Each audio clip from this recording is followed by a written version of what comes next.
Olá, sejam muito bem-vindos a mais um episódio do Server Room Brasil. Eu sou a Maria Victória. Eu sou a Ana.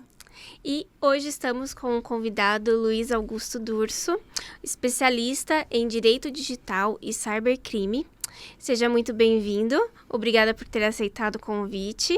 Obrigado, Maria. Obrigado, Ana. Estou feliz de estar aqui.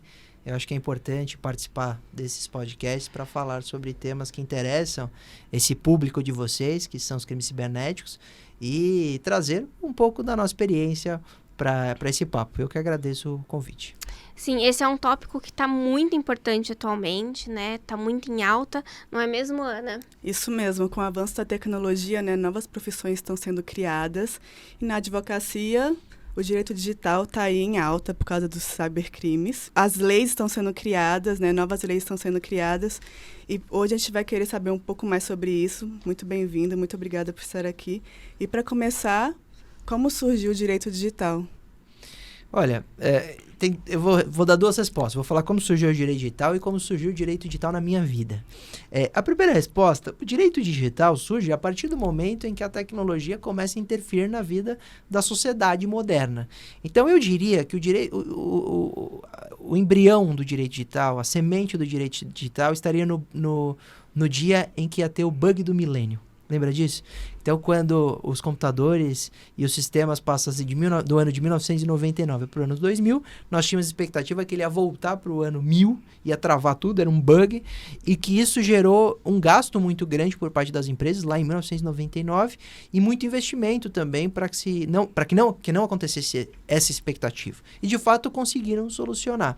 Ali, as pessoas começaram a perceber que o sistema computacional, ao integrar as coisas, ele precisava ser bem cuidado, porque se ele travasse, se ele tivesse um bug, se ele desse algum problema, interferiria diretamente na vida das pessoas e principalmente das empresas. E aí começou um grande investimento em TI, né? Um maior investimento em TI, tirando aquele que já era muito aplicado para o avanço da tecnologia, mas um investimento mais de compliance, de governança, né? Um investimento pensando de que a tecnologia evolui, mas eu preciso estar pronto para esse momento.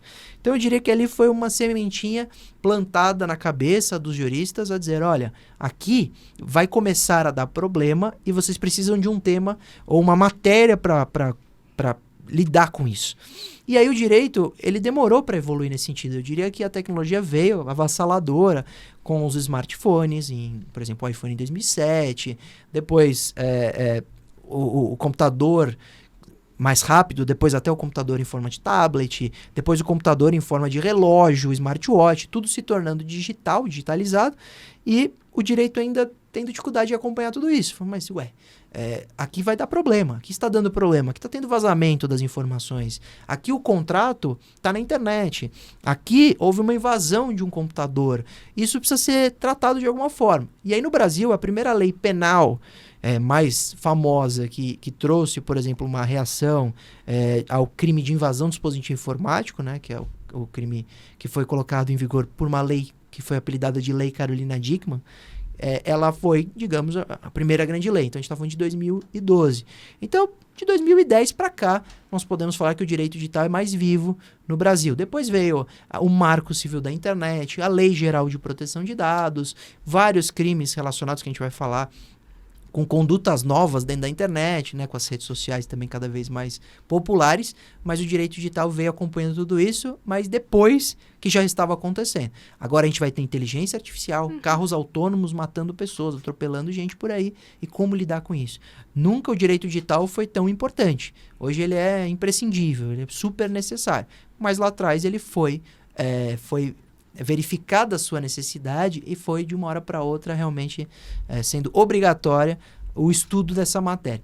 Agora, nas faculdades, isso é novo ainda. Nós estamos em 2024, muitas faculdades pelo país que eu vou dar palestra nem colocaram na grade como matéria obrigatória, ainda está como matéria opcional de final de semana. Eu acho um absurdo, porque, a meu ver, o direito digital está em todas as áreas. Então, o indivíduo que trabalha com direito civil, ele sabe que a prova muitas vezes está no Instagram, muitas vezes está numa rede social. No penal, os crimes são cometidos pela internet. Direito do trabalho, né, direitos trabalhistas, nós estamos debatendo agora se alguns aplicativos de transporte, se há vínculo ou não por parte dos motoristas daqueles veículos. tudo, a meu ver, tem impacto do direito digital e de todas as matérias. Então, eu acho que a faculdade deveria ter isso como matéria obrigatória e os advogados perceberem como isso é inegável, como isso é irreversível. É um tema do momento, se não já um tema quase antigo, porque a gente vai ter o tema já sobre cripto, NFT, metaverso, computação quântica, situações mais evoluídas do que o direito digital. Mas é assim que o direito digital vem de 2000 e, digamos, vamos colocar desde o smartphone, 2007 até 2024 evoluindo no país. E da minha vida, né? Segunda resposta. O direito digital entra na minha vida como uma grande opção de eu fazer o que eu amava, porque eu era apaixonado por TI. Eu, com 16 anos, era web designer, eu adorava invadir meus primos. Minha brincadeira era hackear meus primos, de fato. Então, à época, a gente tinha nos gabinetes de CPU aquele leitor de CD e DVD, que você abria e clicar. Era possível, por uma invasão, você abrir e fechar esse gabinete. Então eu invadia meu primo, ficava abrindo e fechando a gaveta, mexendo no mouse dele, só para assustar, e era o meu divertimento. Então eu era muito viciado, de fato, eu era muito apaixonado por tecnologia. E aí eu encontrei no direito uma forma de trabalhar com isso, que foi o direito digital, então eu sou um apaixonado, assim o direito digital entrou na minha vida desde 2008. Certo. Você mencionou aí o direito penal. Você pode esclarecer para a gente um pouquinho o que seria o direito penal e como ele está ligado ao direito digital exatamente? Porque, assim, a gente está aí, como você disse, começando com o direito digital. Nós não temos ainda muitas leis, algumas coisas ainda estão na área cinza, que alguns crimes acontecem, mas por eles se passarem na internet ou ter alguma relação com isso, tem que, às vezes, manipular ali, né? Para tentar encaixar em alguma outra lei para que seja punido. Como que funciona exatamente? Como que está ligado aí as leis, o direito penal? Como que acontece isso? É uma excelente pergunta. Então, com relação ao direito penal é o direito criminal. Então, é a esfera do direito, é o tema do direito, é a matéria do direito que resolve questões que são consideradas criminosas, né? Então, nós temos desde o Código Penal, o Código de Processo Penal e leis especiais que prevêem que alguma conduta humana, por ideia do legislador, por iniciativa do legislador, a partir daquele momento, aquela conduta é crime. E ela será punida de alguma forma pelo Estado. Então, o direito penal lida com essa situação. Só que a gente tem que pensar que o direito penal, ele precisa prever uma situação, uma conduta, para falar, esta conduta é crime. Então, matar alguém, homicídio. Então, alguém, uma vez, numa parte da história, o legislador pensou e falou, matar alguém é muito grave, as pessoas estão se matando por aí, eu preciso colocar que isso é crime para punir quem faz isso e também diminuir, para mostrar que não pode ser assim, né? As coisas não podem ser assim. E aí o legislador, à época, decidiu que matar alguém era o crime lá previsto no artigo 121 do Código Penal. Então, o legislador ele precisa prever a situação, trazer a previsão e a punição. A partir daquele momento, aquilo é considerado crime no país. Qual é o problema quando a gente fala do encontro do direito penal com o direito digital? É que muitas condutas são praticadas exclusivamente na esfera digital. E o legislador não tinha como prever, porque não tinha internet. A gente está falando de um Código Penal de 1940 e uma Constituição de 1988. Então, a gente tem leis antigas, mesmo que foram, claro, constantemente alteradas, elas são, a sua base, super antigas. E elas precisam lidar com esse cenário de alta tecnologia. Então, por exemplo, nós tivemos agora, recentemente, a inclusão no Código Penal do crime de bullying. Então, a partir de agora, bullying e cyberbullying são considerados crimes. O legislador assim optou por uma votação no Congresso, conseguiu aprovar tanto na Câmara como no Senado e foi sancionado pelo presidente. A partir de agora, bullying e cyberbullying tem penas previstas no Código Penal. O bullying é multa, o cyberbullying pode chegar até 4 anos de reclusão. Então, a partir de 2024, nós temos com bullying e cyberbullying sendo crime. Até então, tudo que aconteceu para trás não era crime, era uma conduta que deveria ser de alguma forma diminuída, a gente tinha que lidar com isso, as escolas tinham que lidar com isso, principalmente, porque bullying acontece muito mais em escola, mas não conseguiria punir criminalmente. E esse é um exemplo que eu dou. Aí tem vários. A gente vai pegar, por exemplo, a criminalização da perseguição, que a gente chama de crime de stalking. Isso é recente também. Nós percebemos que com as redes sociais e as pessoas se expondo cada vez mais, nós temos malucos por aí que resolvem perseguir principalmente mulheres, inclusive tem um aumento de pena para mulher. Então, o indivíduo começa a perseguir aquela mulher se sente tão prejudicada em sua intimidade que ela não sai mais de casa, que ela fica super preocupada, ela não posta mais nada. Isso, pelas redes sociais, começou a ser um problema na sociedade. Como a gente lidou com isso? Criminalizou e hoje é crime de perseguição. Invasão de dispositivo informático. Como um legislador ia pensar que um computador pode ser invadido se não existia computador? Então, o direito penal tem que lidar verificando as novas situações, prevendo a possibilidade disso acontecer, vendo que é um problema na sociedade e criminalizando. Mas você vai me perguntar, tá tudo previsto? Eu vou dizer não. Não. A gente teve um caso recente, dentro de um metaverso, que um avatar de alguém sofreu uma importunação sexual. E aí, pode ter estupro dentro do metaverso? Aquela vítima que está por trás de uma tela pode se sentir assediada de alguma forma? Eu entendo que de alguns casos pode acontecer, mas a gente não tem a previsão. Então a gente tenta enquadrar, tenta encaixar, como você bem disse. Mas será que dá? Outra situação muito comum. Hoje nós temos muitas invasões a perfis nas redes sociais. Hoje um criminoso invadir um perfil numa rede social não é crime. Só a invasão de um perfil não tem crime. Crime de invasão é de dispositivo. Mas você invadir, por exemplo, um perfil, não é dispositivo. É perfil, é só um login e uma senha. Você quebrar esse login e uma senha, hoje no Brasil não é crime. Mas o que acontece? O indivíduo, quando invade, ele faz outras condutas. Ele tenta vender produto para os seguidores que não vai entregar, ele comete estelionato, ele entra em contato com a pessoa invadida e fala, você quer a sua conta de volta? Eu cobro 20 mil para te devolver. Então ele comete o crime de extorsão, ele acaba cometendo outros crimes ao acessar. Só que eu, analisando essa situação, também penso que dá para enquadrar numa lei que é mais ou menos paralela, mas, a meu ver, é uma conduta que se ocorre naquele momento. Quando o indivíduo invade um perfil numa rede social, ou um e-mail, seja o que for, né, algum tipo de conta, ele tem acesso à comunicação. Né? Esses perfis todos têm canais de mensagem. A partir do momento que ele tem acesso à comunicação, ele está interceptando essa comunicação. Ele está analisando, lendo e acompanhando. E tem o crime de interceptação. Telefônica, telemática e informática. Então eu entendo que ao invadir um perfil, ele poderia responder por um crime que é de 1996, que é o crime de interceptação, que à época foi criada para interceptação telefônica, que era para o grampo telefônico, mas dá para enquadrar nessa conduta. Então o que acontece muitas vezes é que alguma coisa na internet acontece e ela, por sorte, ela já foi prevista quando o legislador estava pensando em outra coisa. Então vou dar outro exemplo. Nos crimes contra a honra, calúnia, difamação e injúria, tem um aumento de pena quando o crime é cometido em local que a divulgação é facilitada para mais pessoas. Eu não sei o que o legislador em 1940 estava pensando. Se ele estava pensando no jornal, na rádio no máximo, né? Ele estava pensando nisso, mas ele conseguiu, na sorte, colocar a internet. Porque a internet é um facilitador de comunicação para mais pessoas. E a gente sempre usou esse aumento de pena. Recentemente, mais uma vez, o legislador mudou o Código Penal e hoje esses crimes contra a honra praticados nas redes sociais têm a pena triplicada. Então, mais rigor para punir aquele crime que nas redes sociais viraliza, tem um impacto muito maior, etc. Então, quando a gente fala de união do direito penal com o direito digital, essa é a minha visão, que está aprendendo com as situações. E mais uma situação, rapidamente, seria a prova. Né? Então, no direito penal, quando a conduta não é digital, a prova muitas vezes é.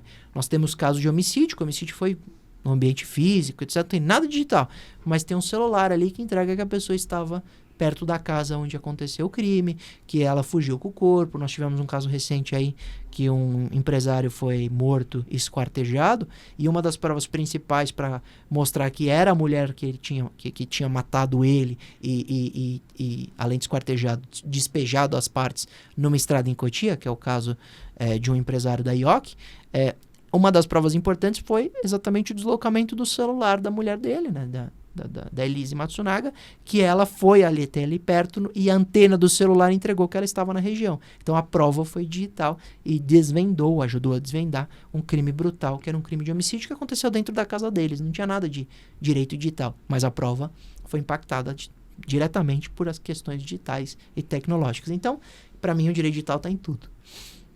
Nossa. Legal. E você citou alguns ataques, né? Alguns cybercrimes, como cyberbullying, stalking.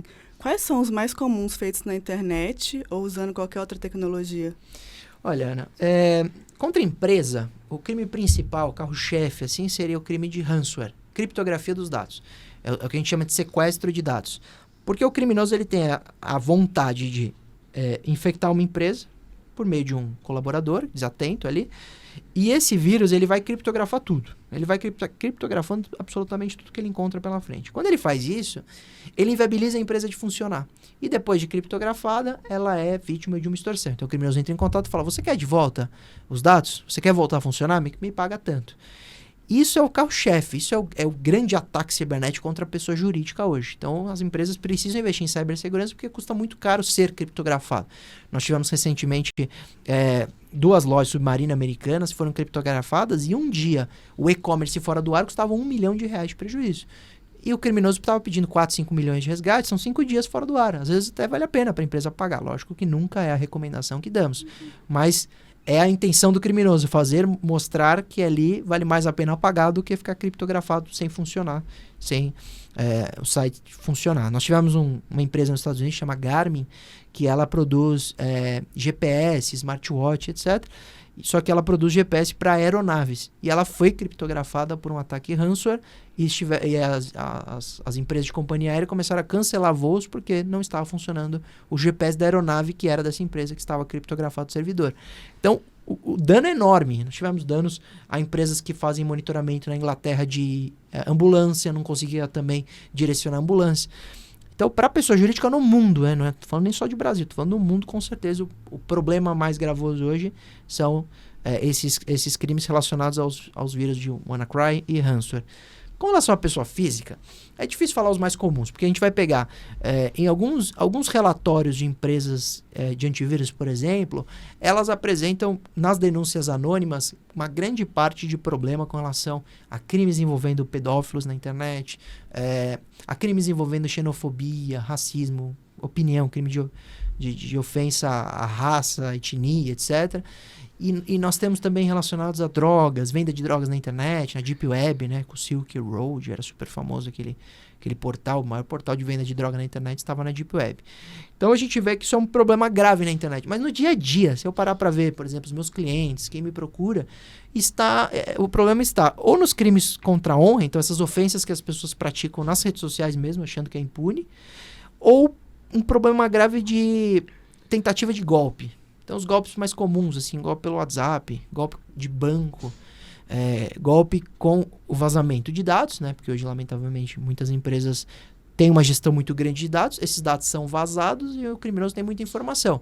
E ele aplica, então, não mais o spam, porque o spam não engana quase ninguém, e ele vai para a engenharia social. Então, ele estuda a vítima, entra em contato com as informações e ele é muito convincente, porque ele verifica dados, ele sabe quem somos nós, sabe quem são os nossos parentes, sabe quanto a gente tem no banco, sabe tudo. E aí, por causa disso, ele é muito eficiente. Isso tem se tornado um golpe muito popular, né? Esses golpes relacionados a fraudes bancárias.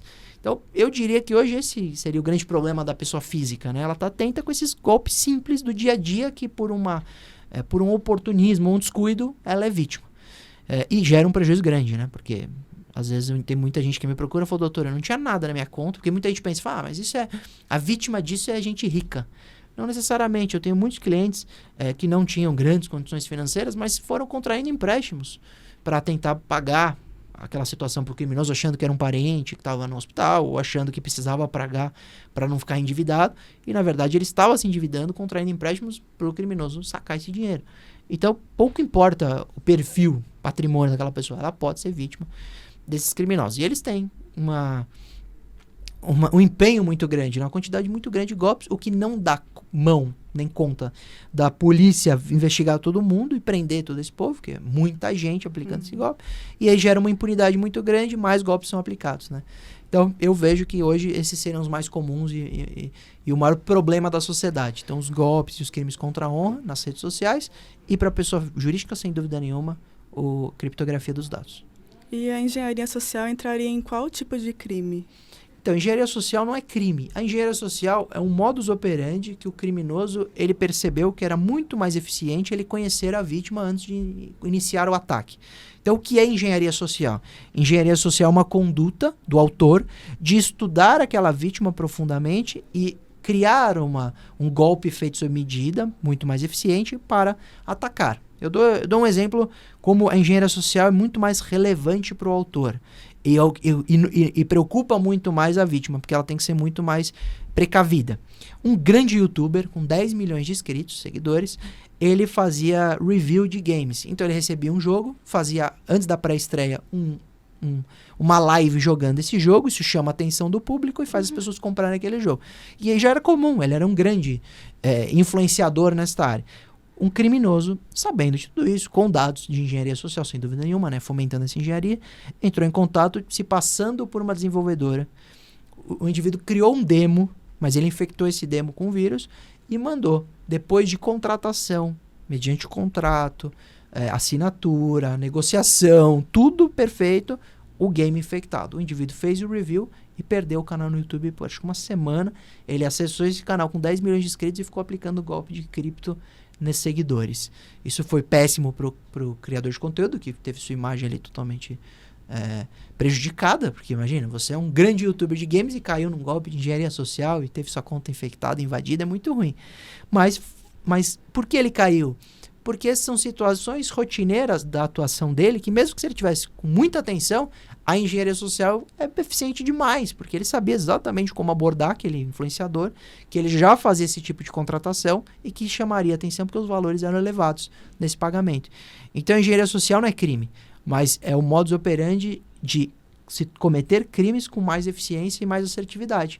Porque em vez dele tentar atacar 200 vítimas, ele ataca uma que ele sabe que tem dinheiro e que pode cair porque ele tem os dados daquela pessoa. Então essa é a diferença do spam genérico padrão para a engenharia social. Certo. E essas mensagens que a gente recebe no e-mail, essas mensagens de WhatsApp, SMS, falando que é às vezes operadora, que é o banco, eles são de engenharia social ou são phishing, cai na engenharia social? Na maioria dos casos é spam phishing, porque ele está disparando para milhares de vítimas, possíveis vítimas, e algumas são infectadas ou são enganadas. Até porque daí vem, vocês conhecem bem, o termo de phishing. Né? Porque phishing é pescaria, ele joga isca. Só que para você jogar uma isca, você tem a chance de pegar um peixe. Eles perceberam que se eles jogarem 1000 iscas, a chance é muito maior de você pegar 10 peixes. Então, esse golpe é muito mais por spam de phishing do que engenharia social. Presumimos que a engenharia depende de um empenho do autor para conhecer bem os dados, conhecer bem a vítima e atacar. Claro, tem golpes que você vai receber um e-mail e faz parte de uma engenharia, porque é você que ele quer. Mas na maioria dos casos é um spam genérico de phishing que o criminoso está nem sabendo quem são as vítimas. Isso é muito interessante, porque se a gente abrir o nosso spam de e-mail, tem parte lá que está em inglês. Então o criminoso não está nem no Brasil, nem sabe quem são as vítimas, não sabe nem se é brasileira, se é alemão, se é inglês, se é americano. Ele está enviando o mundo inteiro para tentar infectar. E às vezes as pessoas falam, mas professor, para que ele quer me infectar se eu não uso banco? Qual é o objetivo dele? Muitas vezes é só para te infectar, para usar o seu sistema de processamento. Ele usa aquela máquina como máquina zumbi. Então, quando ele faz um ataque de negação, ataque de DDoS, ele usa a sua máquina para atacar. Ou até para... eles usam hoje máquinas zumbi para minerar criptomoedas. Então, ele está usando o seu processamento para minerar uma cripto. Então, algum ganho ele está tendo, mas não diretamente prejudicando. Ele te prejudica porque seu computador vai ficar mais devagar, porque sua energia elétrica vai ficar mais cara, algum dano ele gera. Mas ele, às vezes, quer infectar num phishing padrão milhares de pessoas só para usar o poder de processamento daquelas pessoas, ou daquelas máquinas daquelas pessoas. Certo. E quais dicas você dá para as pessoas, né, não caírem nesses golpes de phishing, engenharia social, assim, dá uma percebida que, opa, calma, talvez isso aqui seja um phishing, talvez isso aqui seja um golpe de engenharia? Eu acho que a primeira orientação é usar a própria tecnologia ao nosso favor. Então, muita gente acha que, por exemplo, ter um antivírus ou ter uma solução, vocês têm várias, isso é gasto. Essa é a maior ilusão do mundo, achar que investir em cibersegurança é gasto. Isso é investimento. Inclusive, algumas pesquisas apontam que você investe 10% do valor de uma fraude que você gastaria os outros 90% de prejuízo. Então, é sempre o empreendedor, principalmente o empreendedor brasileiro, tem que aprender que mesmo ele sendo uma empresa pequena ou sendo só uma pessoa física, ele precisa ter um mínimo de investimento. Ter um bom antivírus, ter uma solução que ajude ele a conectar com seus colaboradores, ter uma criptografia das suas senhas. tecnologia a seu favor. Porque a tecnologia vai monitorar se a senha dele vazou. A tecnologia vai ajudar ele a fazer, às vezes, um canal de VPN, de comunicação segura. A tecnologia vai ajudar ele a, se ele clicar num arquivo infectado, não vai deixar que infecte a máquina. Vai usar, às vezes, uma barreira de firewall e etc. Então, a primeira coisa é saber que a tecnologia pode ajudar muito essa pessoa e ela, se descuidar, que pode acontecer, ela estará protegida. Segunda coisa, aí vem a educação digital, né? A desconfiança absoluta, né? Saber que... porque muitas vezes o golpe não vem para clicar, o golpe vem para um 0800. Muitas vezes acontece, o golpe do 0800. Então recebe lá, falando que é do seu banco, que fizeram uma compra de R$5.000 e se você não foi o autor dessa compra, que você ligue e faça o bloqueio. Quando você liga, na verdade, o 0800 é a central do criminoso e ele vai te enganar por um golpe da mão fantasma, etc. Então você percebe que às vezes ele depende de uma iniciativa da vítima.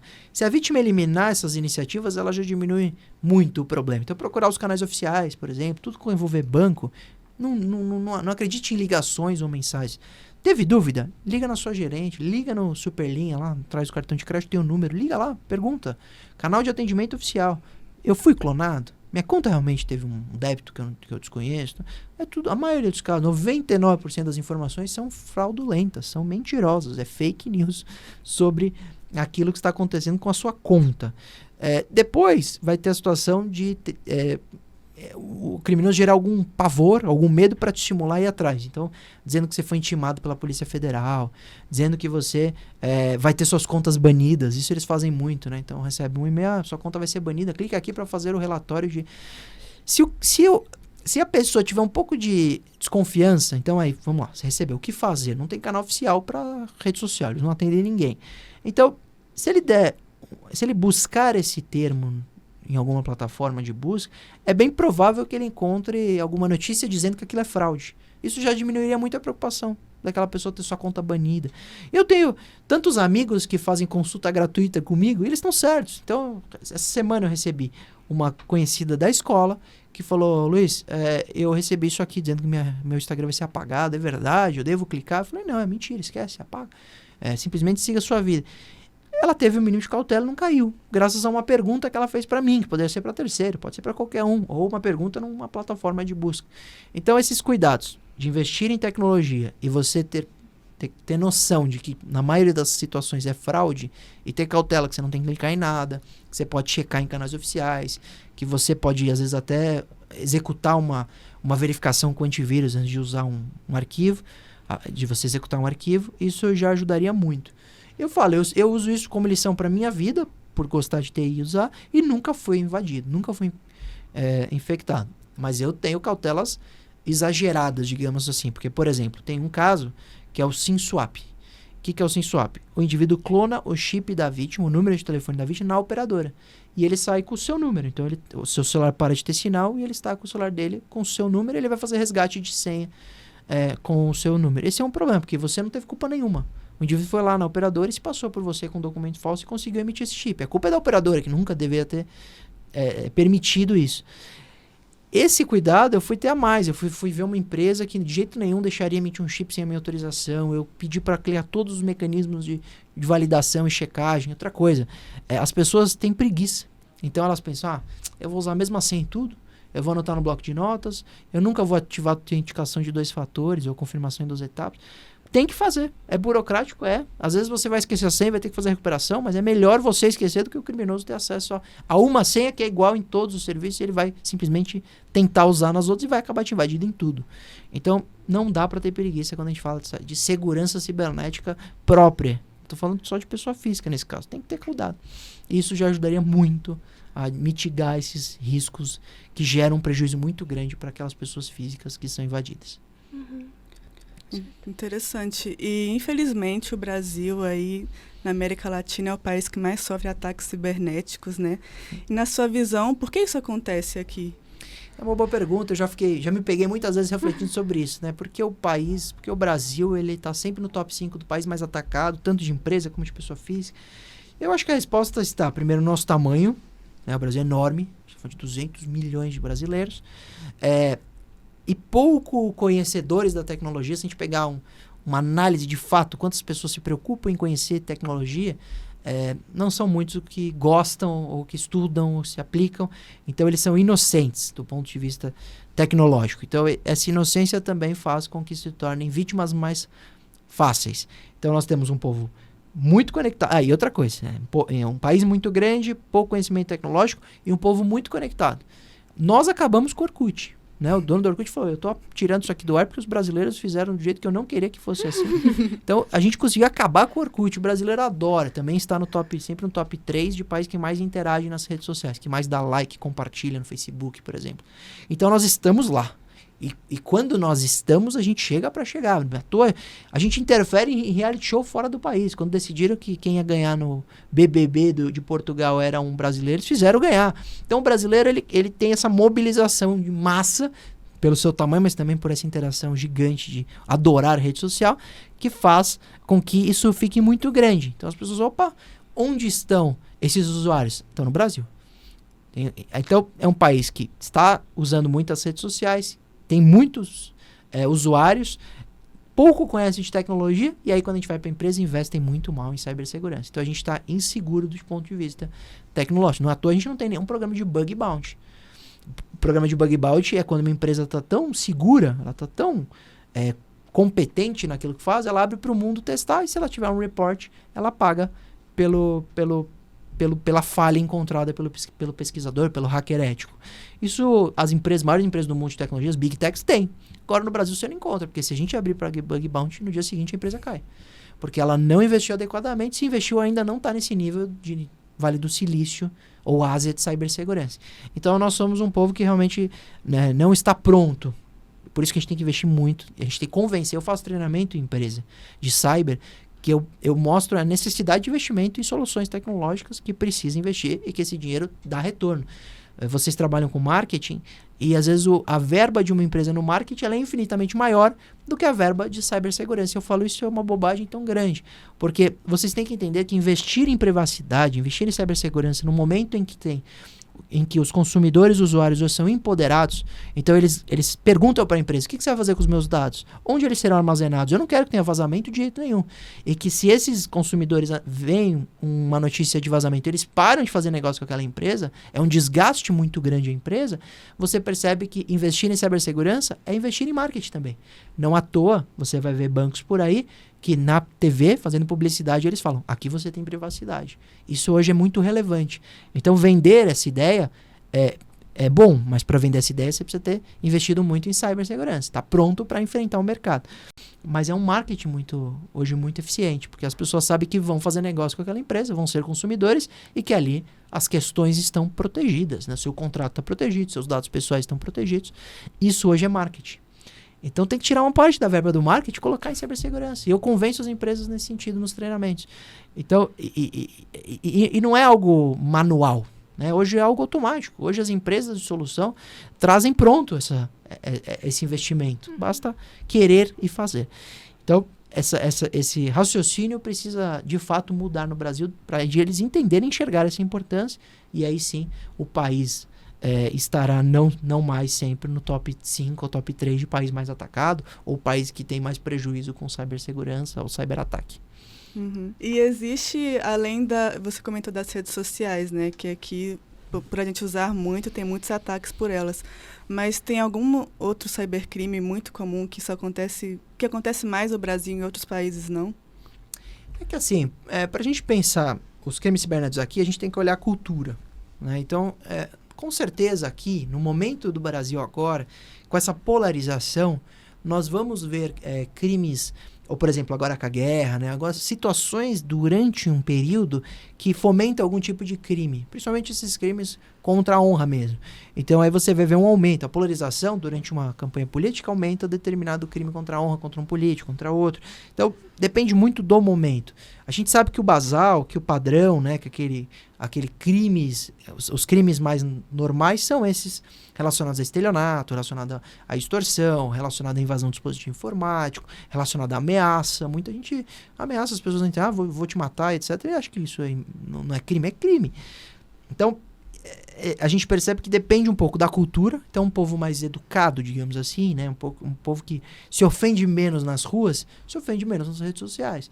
Um povo que é mais agressivo nas ruas, é mais agressivo nas redes sociais. Isso é um reflexo natural. Muitas vezes até é piorado, porque nas ruas a pessoa tem um senso crítico maior do que numa rede social. Ela se sente muito mais livre para ofender, né? Para atacar e perseguir. Então, a gente percebe isso. E também tem uma situação de que há uma expectativa de impunidade. Então, a gente fala, eu faço o que eu quero, ninguém me pega, uma grande bobagem, porque a gente tem até delegacia especializada hoje que está encontrando esses autores e punindo, mas o indivíduo está achando que está dando tudo certo. Por isso que a gente tem essas figuras do sheik das bitcoins, o rei das bitcoins, tudo isso era fraude, era pirâmide, eram corretoras que não existem, que o indivíduo se apropriava do dinheiro de pessoas, investidores, e sumia com esse dinheiro, acreditando na mais pura impunidade. Estão todos presos. Então, no Brasil, você tem essas figuras que acreditam que não vai acontecer nada e depende um pouco da cultura. Isso é outra coisa. A cultura do investimento, né? Hoje tem muita gente interessada, se interessando em investir em cripto e acaba caindo no link fraudulento, no link de uma pirâmide ou no link de uma corretora falsa. Isso é por falta de pesquisa, por falta de conhecimento, porque senão o indivíduo ia procurar corretoras famosas, conhecidas, seguras, mas faz por inocência. Então, depende um pouco da cultura, a gente percebe esses crimes que eu citei sendo mais comuns do que outros em outros países, por exemplo. Certo. Eu ia perguntar sobre o anonimato. Principalmente, né, a Ana falou das redes sociais, e aí você falou, né, de que até na internet as pessoas às vezes se sentem mais corajosas. Você acredita que o anonimato é uma questão que alavancou o cybercrime? E qual é a sua opinião, assim, pode ser até particular, né, para se distanciar um pouco. Você acha que está na hora de acabar com o anonimato na internet? Você acha que isso minimizaria essas questões? Teria menos discursos de ódio, menos ataque? Evitaria algumas questões? Ou você acha que é irrelevante? Não, eu acho que é relevante, sim. Eu defendo, por exemplo, não acabar com o anonimato, porque isso é muito difícil. Mas, por exemplo, tem medidas, né, iniciativas que nós poderíamos implementar na experiência do usuário que seriam super eficientes. Então, por exemplo, todo mundo que cria um perfil numa rede social colocar o CPF. É obrigado a pôr. Mas o indivíduo pode usar um CPF de terceiro. Tudo bem, mas se esse terceiro já fez o cadastro CPF, não vai estar disponível. Então, você começa a burocratizar aquela criação de perfil, a validação de documento. Hoje nós temos sistemas tão simples de validação de documento com reconhecimento facial. Façamos, né? Coloque em prática. O indivíduo quer criar uma rede social, faz o reconhecimento facial, comprove que você é você, para você ter uma conta. Mesmo que essa conta não tenha o seu nome, mesmo que você opte pelo anonimato, mas se precisar identificar, a plataforma manda para a polícia quem é você, porque faz o reconhecimento facial. Uhum. Então, eu defendo esse tipo de mudança de comportamento das redes sociais, principalmente na hora da criação desses perfis. Então, com mais checagem, com validação, e isso é muito fácil. Os bancos fazem isso e funciona super bem. Uhum. Com relação a isso ter fomentado, eu não tenho dúvida. Eu acho que o indivíduo que é um cybercriminoso, um cracker de fato, ele sempre vai optar pela opção ou pela via que ele tem anonimato. Se a gente começar a transformar a Surface Web em muito monitorada, eles vão ter que correr para a Deep Web. E na Deep Web o estrago é menor, porque tem muito menos usuário. Né? As pessoas não navegam na Deep Web, normalmente não. Então, se a gente conseguir empurrar esses criminosos para a Deep Web, que lá eles fiquem e lá a gente investigue a Deep Web com mais rigor. Mas hoje eles estão na Surface Web. Eu dou um exemplo. Outro dia me ligou um cliente que ele é dono de um hotel. E ele tem lá o site da reserva. Conhecido, um dos maiores hotéis de Campos do Jordão. Legal. Ele me liga e fala assim, Durso, quando tá procurando agora pelo nome do meu hotel, o primeiro link que aparece nesse site de busca, patrocinado, anúncio, é um site falso de reserva. Então, o indivíduo não só criou o site falso de reserva, como ele impulsionou. E ele aparece antes, porque ele é o link pago, do que todas as outras respostas. O que eu faço? Eu falei, vamos entrar com a ação. E aí a gente tem que entrar com a ação. Isso não deveria ser da plataforma, não permitir isso. É um absurdo, não. Você vê que o indivíduo ele tá tão tranquilo, acreditando na impunidade, que ele faz essas coisas. Só que às vezes ele erra, às vezes ele vai pegar alguém que vai pôr empenho para encontrá-lo e ele vai ser encontrado. Porque o indivíduo vai querer entrar com a ação, vai quebrar o sigilo na plataforma, vai descobrir quem pagou esse impulsionamento, vai saber que cartão de crédito foi usado, quem é o titular desse cartão de crédito. Você começa a perseguir. O indivíduo é impossível ele tomar medidas a ficar 100% impune ou anônimo. Então não existe anonimato. Essa é a verdade. Não existe. Mesmo que ele esteja fora do país, é possível identificar. Porque ele precisa de uma conexão à internet. E às vezes, eu já falei, teve uma pauta recente que eu atendi, que o indivíduo ele furtou um celular num show. E depois ele aplicou golpes nas redes sociais, no perfil daquela vítima que ele tinha furtado. Eu falei, esse criminoso ajudou a polícia, porque vai ser mais fácil encontrá-lo por ele ter acessado esse perfil nas redes sociais, do que se fosse investigar só pelo furto do show, que era impossível. Tinha 20 mil pessoas num ambiente que não tinha câmera para todo mundo, claro. Então, às vezes a internet permite uma investigação mais assertiva do que uma investigação física, por exemplo. Mas os criminosos hoje, eles acreditam no anonimato, acreditam na impunidade, até a polícia bater na porta numa busca e apreensão, ou com mandado de prisão. Por isso que a gente tem que... Eu advogo 90% dos casos para vítimas, né? Eu advogo muito mais para vítima. Nunca vi hacker me ligando, falando, doutor, fui pego. Então, eu achei que eu advogaria para todas essas figuras, mas não, eu advogo muito mais para vítima. E estou satisfeito assim, porque eu sei que eu estou fazendo justiça com a atuação em nome dessas vítimas. Mas você percebe como alguns casos que a gente está acompanhando a investigação, o criminoso não teve cuidado nenhum. Mas sério que ele fez isso? Eu vou te dar outro exemplo. Um caso que a gente atuou, que nós temos aqui um grupo de empresários que eles fazem um Natal para doar. Eles fazem um Natal que eles arrecadam dinheiro e fazem doação. E aí tem um e-mail desse Natal que esse indivíduo manda para os empresários e para artistas famosos, inclusive cantores famosos e tal. Um criminoso clonou esse e-mail e pediu doação e conseguiu tirar 120 mil reais de alguns famosos grandes, assim, da TV e tal. Instaurou inquérito policial, quebrou, encontrou tão fácil que a gente achou que ele tinha usado o IP de alguém, né? Falou, não é possível que seja tão simples uma investigação. Busca e apreensão na casa do menino, pai e mãe, morava com a mãe, tinha 18 anos, tinha comprado um carro, uma Mercedes Classe A que estava na garagem, foi apreendida, e ele, assim que foi pego, ele assumiu, falou, não, foi eu mesmo, tal, assumiu a autoria. Ou seja, não tomou cuidado nenhum e ele acreditou que ia conseguir aplicar essa fraude e tirar 120 mil reais de quem quisesse. Então, tem todo tipo de autor, mas eles acreditam muito no anonimato, que eu digo, reitero, não existe, na maioria dos casos. Nossa. Sem palavras. Sem palavras. Primeiro que ele tirou de uma doação. Exato. E depois, assim, era uma Mercedes na porta da casa. A Ana até ficou assim desconcertada. Posso dar um outro exemplo que é chocante de doação? Durante a pandemia, os artistas sertanejos resolveram fazer live e tinha um QR Code pedindo doação, que ia ser remetido 100% para ajudar o combate lá, a situação do Covid. O que criminosos fizeram? Criaram canais nas redes sociais aí de streaming. Eles pegavam a imagem do original, republicavam aquela imagem e só mudavam o QR Code. Ele colocava o QR Code dele. Então, a doação que seria para as vítimas do Covid estava indo para a conta do criminoso num QR Code falso, porque ele estava retransmitindo a live só mudando o QR Code. É muita sacanagem. E fizeram isso muito. A gente teve que a imprensa alertar. Falou, tome cuidado, só doem nos canais oficiais, porque os canais paralelos... E eu cheguei a ver canal paralelo com 40 mil espectadores. Imagina o pessoal doando, entrando lá, lendo o QR Code e doando para a conta do criminoso. Fraude, estelionato. Então, você vê que tudo... é criação, né? Tudo é motivo para criação e a gente precisa investigar e punir, porque a forma de diminuir, além de alertar a população, é punir quem está fazendo essas fraudes absurdas, né? Sim, nossa, absurdo mesmo. Eu fiquei até sem palavras aqui. Não ficou parada, assim, Sim, mas uma outra coisa também que tem aumentado muito os casos de cybercrimes é a inteligência artificial, né? Como isso tem afetado? Quais foram os últimos casos aí mais... famosos que saíram na mídia? Ana, sua pergunta é muito boa, porque a gente falou de engenharia social e a gente falou de spam. Quando a gente falou de engenharia social, a gente presumia que o criminoso estudava a vítima e ele entrava por iniciativa própria em contato com a vítima. Só que a gente tem que colocar uma variável aqui agora, problemática, muito séria, que é a produção de conteúdo falso muito perfeito, muito bem elaborado. Então você vai pegar um vídeo de alguém que não foi gravado por aquela pessoa. Então vou dar exemplo.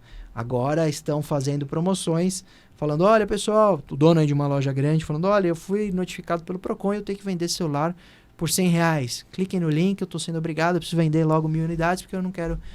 O link é falso, o vídeo é falso, tudo é falso. Só que o vídeo é daquele cara que as pessoas conhecem, aquele grande empresário que está sempre na TV. A mesma coisa está servindo para o criminoso criar um deepfake de um familiar. Então a mãe vai receber uma ligação de FaceTime pro seu filho, vai ver a imagem e na verdade é falso, pedindo um dinheiro. Teve um caso recente aí da China que chamou a atenção, porque o golpe envolveu um valor muito grande, mais de 120 milhões de reais, em que um criminoso fez uma reunião e colocou um vídeo falso de um dos donos da empresa pedindo para pagar lá um fornecedor. E, lógico, o financeiro pagou. Tava vendo o dono da empresa falando com eles por videochamada. O problema é que era deepfake. Então o vídeo era falso e ele transferiu mais de 120 milhões de reais. Isso vai acontecer. Isso vai acontecer. Então, do mesmo jeito que a inteligência vem para o bem, né, a gente usa inteligência artificial para quase tudo. Eu, para vir para cá, usei um aplicativo de localização e de GPS que me traz o melhor caminho para chegar aqui fugindo do trânsito. Quem faz isso? Inteligência artificial. Eu tenho no meu escritório inteligência artificial me ajudando a pesquisar jurisprudência, pesquisando sobre como aquele juiz decide, o que a gente chama de jurimetria. Tudo análise de dados por inteligência artificial. Isso acontece muito no mundo. Agora, a inteligência artificial é usada para o mal também. É usada para criar conteúdos falsos, é usada para manipular pessoas e amanhã para manipular voto. Em campanha isso é brutal, porque as pessoas estão votando em alguém ou deixando de votar em alguém porque viu um vídeo e tem certeza que aquela pessoa falou aquela bobagem, ou não falou, ou está sendo perseguida, ou está sendo... e isso vai alterar um voto. Quando você altera um voto de alguém, você está alterando efetivamente o exercício da sua cidadania. Vale dizer que você está afetando a democracia. Então é pior do que fazer alguém perder dinheiro. Você está mudando o destino de um país com algo falso. Por isso que o Tribunal Superior Eleitoral ele tem firmado um monte de parceria, o TSE, com todas as Big Techs, todas, para fazer remoção de conteúdo com mais celeridade, para descobrir quem está criando perfil, para banir esses usuários, porque o conteúdo falso está lá. Eu até fico pensando, né? Por exemplo, um vídeo falso hoje que viraliza, para a gente saber que ele é falso, alguém tem que periciar. Né? Para falar, esse vídeo é falso. Esse vídeo foi manipulado. Precisa de um perito. Só que o perito custa caro e ele não tem perito suficiente para analisar todo o conteúdo da internet. Então, eu espero que, do mesmo jeito que a gente criou uma inteligência artificial para produzir o conteúdo, a gente cria uma para verificar o conteúdo. Uma inteligência artificial que fale, esse vídeo é falso ou é verdadeiro. Ou obrigar que aquelas que produzem, aquela inteligência que produz vídeo, coloque uma logomarca, uma marca d'água, mesmo que seja oculta para checagem de veracidade ou para mostrar que foi conteúdo produzido por inteligência artificial. Por isso que a regulamentação é importante. Enquanto não há regulamentação, muita gente me pergunta, clientes inclusive, doutor, a gente quer produzir alguma coisa com ChatGPT, a gente quer produzir alguma coisa com inteligência artificial, a gente pode fazer e tal? Eu falei, olha, no modelo que eles estão falando, não tem nada de crime? Pode, não tem regulamentação. Então, enquanto não regulamentar, todo mundo pode continuar desenvolvendo inteligências artificiais do jeito que está pensando, mas e depois para checar tudo isso quando forem usados para o mal? Porque o problema não é a tecnologia, o problema é usar a tecnologia para o mal. Eu defendo a tecnologia. Eu sempre acho que é errado você abominar a tecnologia. Está errado. A tecnologia serve para o bem. Mas quando a gente fala que criptomoedas é uma moeda usada para terrorismo, ela de fato é. Mas ela é usada como antigamente era usado o dólar. O que você tem que fazer é o controle. E não falar, então não tem mais cripto para ninguém. É burrice, você está retrocedendo. Então eu defendo a tecnologia. Mesma coisa a inteligência artificial. Eu defendo, mas com cautela. Isso tem que ser regulamentado. Eu, como advogado, normalmente gosto da regulamentação porque dá segurança jurídica e também a gente tem o limite de que cada um vai poder fazer com aquela inteligência. Nem que no cadastro a pessoa tem que, mais uma vez, mostrar quem é. Porque se ele produzir um conteúdo falso, ele vai ter que responder por isso. Então é problemático, porque é muito bem feito, engana muita gente e vai enganar. Vai enganar. Sobre o aplicativo Celular Seguro, que foi lançado, né, recentemente pelo governo, o que você acha, né? Como ele funciona? Primeiro, esclarecer um pouquinho como que ele funciona. Você acha que ele vai ajudar aí em caso de roubos de celular? Ele traz uma proteção para que ele não seja invadido, né? Para o criminoso não ter acesso aos dados da vítima. E também, o que ele se diferencia do MEI, que a gente tem, né? O celular é aquele códigozinho, um MEI, que eu fui assaltada ano passado. E quando eu fui assaltada, eu não tinha a mínima noção, por exemplo, que esse MEI existia. E quando o meu pai foi ligar para a minha operadora para bloquear o meu número, eles falaram que conseguiam também bloquear meu celular se eu conseguisse esse número. Daí fui lá eu doida, tentando conseguir esse número, porque ninguém nunca na minha vida tinha falado que eu tinha que guardar esse número, porque ele também era uma forma de proteção. Sim. Então, assim, né, até para as pessoas ficarem sabendo, guardem esse número, explica para elas também o que é esse número e qual que é a diferença, né, entre esse MEI e o que esse aplicativo que o governo está lançando propõe, quais são as implicações, se ele vai trazer realmente uma segurança a mais para a gente. Tá. O aplicativo Celular Seguro foi uma iniciativa do governo federal que foi uma iniciativa positiva, mas que foi divulgada como uma solução que não é tão eficiente assim. Por quê? Porque quando se falou a primeira vez nesse aplicativo, o governo vai criar um aplicativo que, ao você ser assaltado, você faz o bloqueio do aparelho e se torna um peso de papel. Foi isso que um representante do governo tinha prometido. Só que o Celular Seguro foi lançado, o app, e ele não transforma o celular num peso de papel. Hoje, o aplicativo funciona como um facilitador de comunicação para bloqueio de conta bancária e bloqueio da linha telefônica, do chip, só. Eles firmaram uma parceria agora com 2 aplicativos de entrega de comida para bloquear qualquer tipo de solicitação ali também. Mas nada além disso. Então, ele vai bloquear conta bancária, o número de telefone e os 2 aplicativos de entrega de comida. Ponto. Ele não exclui dados, ele não inviabiliza o celular funcionar. Ele, de fato, está criando um mecanismo de bloqueio do e-mail também. E o que é o bloqueio do e-mail? O e-mail é como se fosse um RG do número de série do aparelho. E quando você faz o bloqueio, hoje você pode fazer tanto na operadora como quando você vai lavrar o boletim de ocorrência na delegacia, eles solicitam esse número também. Esse número cai na Anatel e aí não deixa mais que esse aparelho leia um chip no Brasil. Então, o indivíduo vai pôr um chip e ele não vai ter sinal. Por isso que eles falam que inviabilizam o aparelho. Mas também não bloqueia de não ter acesso a dados. Então, se esse aparelho foi levado com a senha, e hoje eles estão pedindo a senha na hora do roubo, o criminoso vai ter acesso às fotos, às mensagens de texto. Se ele logar no Wi-Fi, ele vai acessar o e-mail, ele vai acessar as informações ali. Por isso que a gente tem que pensar que a forma de remover essas informações pela distância é com aqueles aplicativos nativos. É o Find My iPhone, é o Find My Android. Esses sim são importantes, porque eles fazem a exclusão dos dados e o bloqueio do aparelho em si, do sistema operacional. Agora, se o governo conseguir firmar parceria com essas desenvolvedoras de software, né, dos sistemas operacionais, quem sabe o Celular Seguro faça isso no futuro breve. Por enquanto não faz. Então hoje, ele transforma o celular num peso de papel? Não. Ele bloqueia as contas bancárias, o que é bom. Ele vai bloquear a linha telefônica, o que é bom também, porque não deixa o criminoso fazer recuperação de senha, nem ligar se passando por você. Mas ele não apaga os dados que ali estão. Então, é melhor a vítima primeiro entrar lá no Find My iPhone, no Find My Android, se for Android ou iPhone ou iOS, para mandar a ordem de exclusão dos dados para depois fazer a exclusão pelo Celular Seguro. Então, é mais uma iniciativa e o bloqueio do e-mail também, para que não leia mais um chip de operador no Brasil. O que eles fazem? Eles levam isso para Santa Efigênia, desbloqueiam o e-mail e mandam para a África. Inclusive, teve uma operação recente aí que aprendeu 300 celulares num local ali na Santa Efigênia que seriam enviados para a África. Então, lá normalmente é onde é revendido esse aparelho. Mas antes de mandar esse aparelho para a África, se ele estiver desbloqueado, o criminoso vai dar uma olhada no que tem de informação. Então, ele vai acessar suas contas, ele vai tentar invadir o que conseguir, até banco, ele vai olhar as fotos. E tem gente, como eu, que tem muita foto. Eu tenho 14 mil fotos no celular. Ele vai saber tudo da minha vida, ele vai ter muito acesso. Eu deveria não ter, primeira coisa. Eu vou fazer aqui até o meia-culpa. Então eu deveria deixar o mínimo necessário de fotos, mas eu tenho muitas. Ainda mais com um filho pequeno, qualquer coisa é motivo para tirar foto.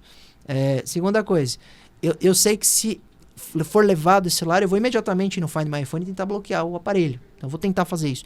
E o iOS recentemente sofreu uma incrível atualização, que hoje o criminoso não pode mudar o reconhecimento facial sem que esteja em local que o iPhone considere de segurança, que seja sua casa ou seu trabalho.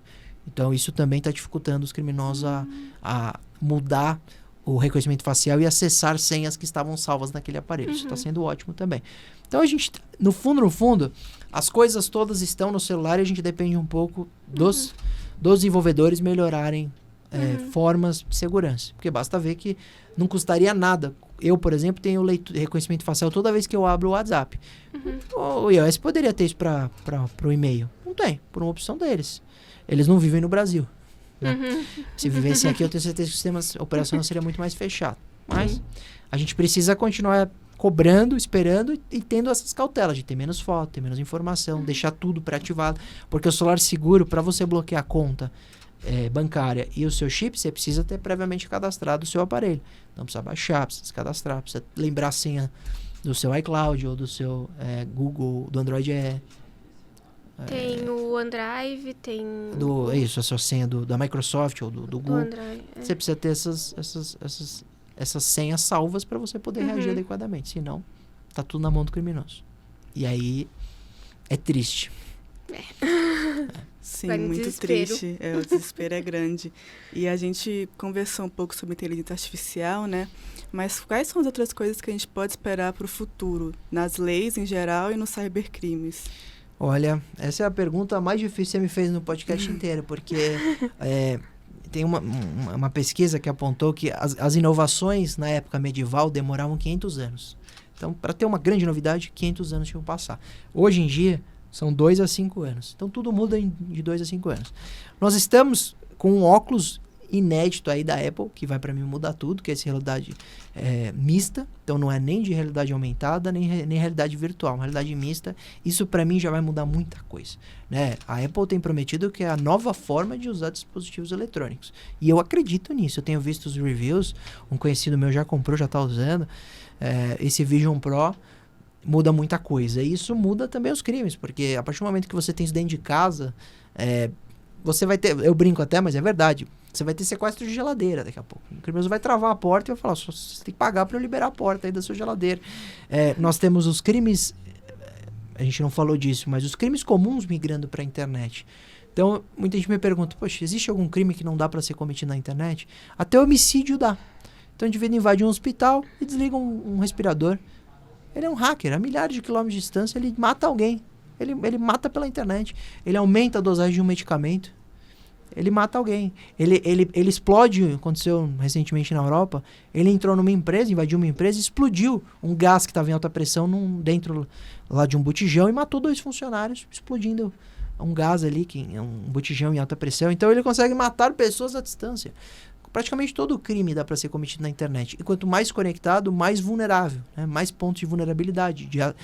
Nós temos, por exemplo, pesquisas que apontaram que 100 mil babás eletrônicas, então a gente está falando de babá eletrônica, um momento super privado, íntimo ali da mãe, do neném, do pai, foram violadas. Então o criminoso está acessando essas imagens na internet e acompanhando, porque a pessoa não pôs senha, ou usou senha padrão 234 e o indivíduo invadiu. Então, quanto mais conectados que estamos, mais vulneráveis. E cada dispositivo instalado é uma nova janela para o mundo aberta, passível de invasão. Com esse óculos, o mundo vai estar mais digitalizado, mais digital ainda. O indivíduo vai invadir nosso carro, não vai permitir que a gente acione o carro, a gente não vai conseguir dirigir o próprio carro, porque hoje ele é mecânico, né? Hoje ninguém interfere por software no meu carro. Ele pode desligar a central multimídia, mas ele não desliga o carro. A mesma coisa o avião.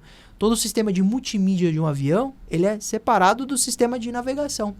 Porque senão seria passível de invasão. O indivíduo ia enfiar um pendrive ali naquele monitor, no avião, e ia conseguir derrubar o avião. Então o que eles fazem? Faz um serviço offline e separado. Separa o que é multimídia do que é controlador.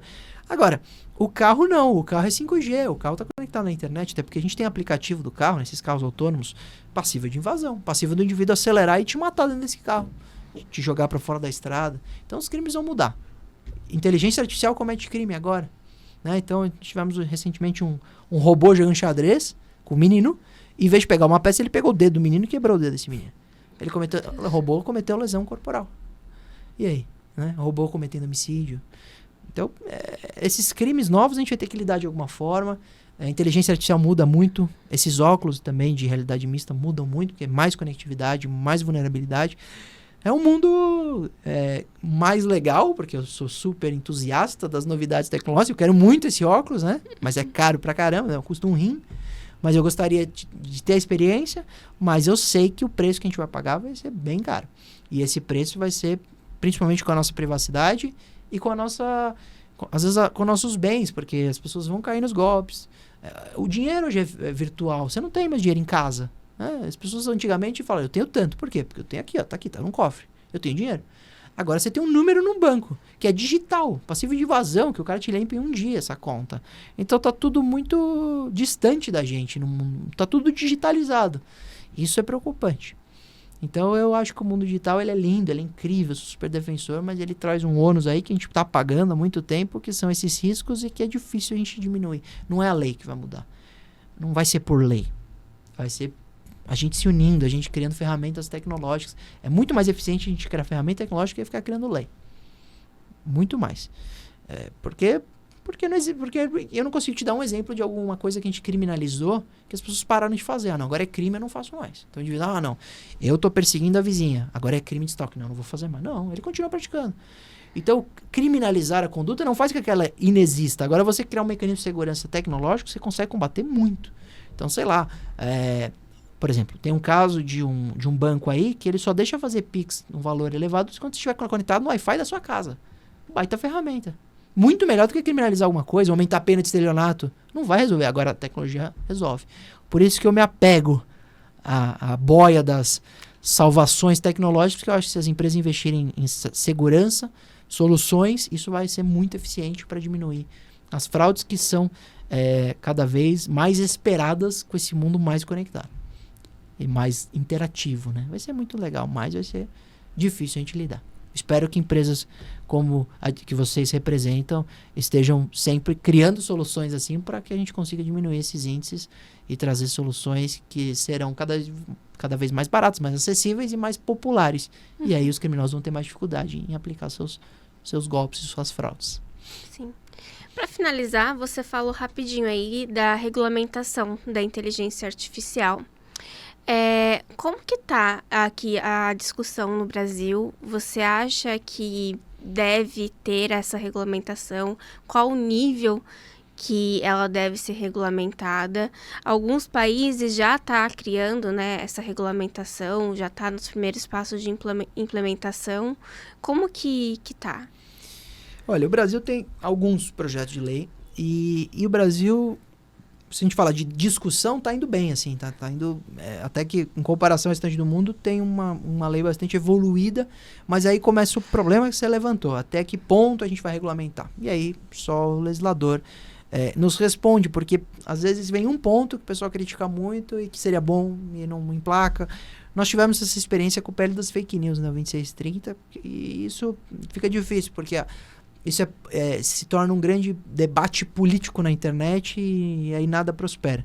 Então eu estou um pouco cético com relação aos andamentos hoje por causa da experiência do PL das fake news, que inclusive eu fui debatedor, fui a Brasília, participei das audiências públicas e está parado, né? E se nada acontece, nada melhora. A gente vai continuar tendo problema com fake news do jeito que está, por causa de um monte de debate político com relação a uma lei, que não deve ser debate político, deve ser debate prático. Essa lei é boa, é ruim, tem pontos positivos, negativos, vamos debater. Eu trouxe um monte de ponto negativo do PL das fake news.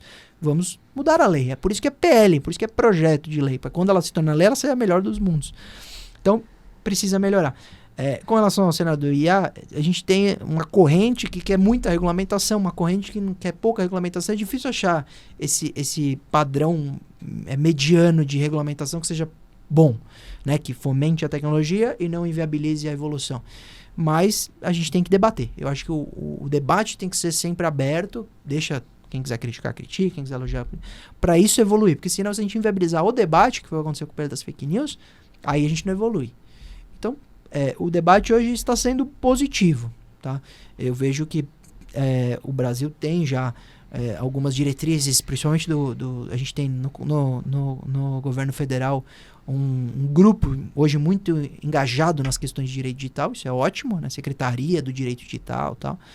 Isso é muito bom, mas não dá para também um PL favorecer só um lado, né? Ele tem que agradar a todos. Essa é a dificuldade de legislar no país. A gente tem que achar algo que seja um meio termo para todo mundo, sem querer que o indivíduo que está defendendo uma hipótese para benefício próprio, para ele conseguir criar, por exemplo, na campanha fake news com inteligência artificial. Não tem que ser para isso. Então tem que regulamentar com rigor aquilo que é usado por crime. Mas eu não sei se vai vir uma regulamentação tão eficiente. Eu acho, tenho muita franqueza, minha opinião particular é que mesmo que a gente regulamente, o problema existirá. Então a gente vai lidar com conteúdo falso produzido por inteligência artificial e só não cairão aqueles que mais antenados. Então, que as empresas e que a população se preparem para esse momento. Não à toa eu publiquei até hoje nas minhas redes sociais um alerta, porque é assim que a gente vai lidar. Alerta. Saibam que isso existe, porque vai chegar na sua casa ou na sua empresa. É assim que eu enxergo. Certo. Então, você quer deixar algum recado aí para o nosso público? Eu só queria agradecer, falar que tratar sobre essas questões para quem nos ouve sempre é aumentar o debate sobre temas que hoje são sensíveis para a sociedade e são centrais na sociedade. Eu até outro dia falei numa entrevista que se a gente pegar a história do Brasil recente, as questões de direito digital mudaram o destino do Brasil, né? Se a gente pegar, nós tivemos a invasão do Telegram, do Sérgio Moro, depois isso vazou e etc. Isso mudou a história política do país, né? Isso mudou bastante. O Supremo anulou o processo por causa de um vazamento de uma rede social, de um Telegram. Então, olha a importância disso na vida de um político, na vida de uma empresa ou na sua vida, pessoa física, que eu já falei, não pouco importa quanto você tenha de patrimônio, se você descuidar, eles fazem um empréstimo e você fica com o empréstimo para pagar. Então, tem que ter cuidado mesmo com o mínimo do mínimo. É a chave da sua casa. É a sua privacidade. São direitos constitucionais que são inegociáveis, né? Tem muita gente que, a gente nem falou de assistentes pessoais, mas muita gente hoje adora ter a experiência de assistente pessoal. Então compra lá um assistente pessoal, interage, liga a luz, apaga a luz, toca uma música e acha isso incrível, uma delícia, etc. Tudo bem, mas a que preço? Né? Você lê os termos justos, você sabe se ele está te ouvindo o tempo inteiro, você sabe se vale a pena você abrir mão da sua privacidade para pedir para ligar a luz. Eu até brinco em palestra, em faculdade, eu falo assim, vamos fazer uma experiência. Eu tenho um primo que chama Bruno, e hoje eu vou sortear o Bruno aqui na faculdade. Alguém quer levar o Bruno para casa? O pessoal levanta a mão, dá risada e tal. Eu falo, vou explicar. O que o Bruno faz? O Bruno vai para casa de vocês, senta na sala. Quando você pede para ele ligar a luz, ele levanta, liga a luz e senta de novo. Toca uma música, ele levanta. Só que qual é o preço do Bruno? Ele tá lá, o tempo inteiro, ouvindo tudo que vocês estão falando. Quem quer levar o Bruno para casa? Aí o pessoal fica meio assim e tal. Falou, o Bruno é a figura de um assistente pessoal. Só quando ele vem numa caixinha de som bonitinha, a gente quer e adora. Agora, quando a gente personifica isso, a gente se assusta. Falando, de jeito nenhum alguém me ouvindo. Mas às vezes isso está te ouvindo. Então a gente também tem que se empoderar para falar, eu quero a tecnologia, mas nas minhas regras. Né? Eu quero a tecnologia, mas eu não quero abrir mão da minha privacidade por isso. Porque a gente está pagando por isso, com os nossos dados, com a nossa privacidade, para usar uma rede social de maneira gratuita, que às vezes era melhor pagar. Pagar R$5 por mês, lá que seja, mas ter certeza que não está te monitorando, tem certeza que não está. Porque o preço é o vazamento dessas informações para uma engenharia social, e aí custa caro. Ou é a sua intimidade ser violada. Isso é absurdo. Então, a gente tem que estar antenados das novas tecnologias, mas a gente nunca pode esquecer desses valores da privacidade, da intimidade, da honra. Isso tudo tem que ser preservado, usando ou não. Eu uso, eu tenho assistente pessoal, mas eu li os termos de uso.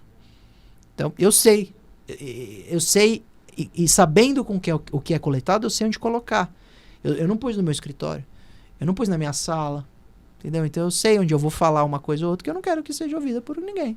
Às vezes eu não pus no quarto que eu tô com a minha esposa conversando no meu dia a dia com ela. Acabou. Agora eu pus num cantinho lá do corredor para ligar a luz, entendeu? Você conhecendo, você toma decisões mais inteligentes e mais assertivas. Por isso que eu acho que mais uma vez, não é abominar a tecnologia, mas é conhecê-la e se empoderar para você lidar e usufruir da melhor forma. Eu acho que essa é a lição que eu deixo também pra gente hoje. Certo. Muito obrigada pelo bate-papo. Espero que o público tenha gostado. Esse é o episódio de hoje e até a próxima. Tchau, tchau. Não se esqueçam de curtir e compartilhar.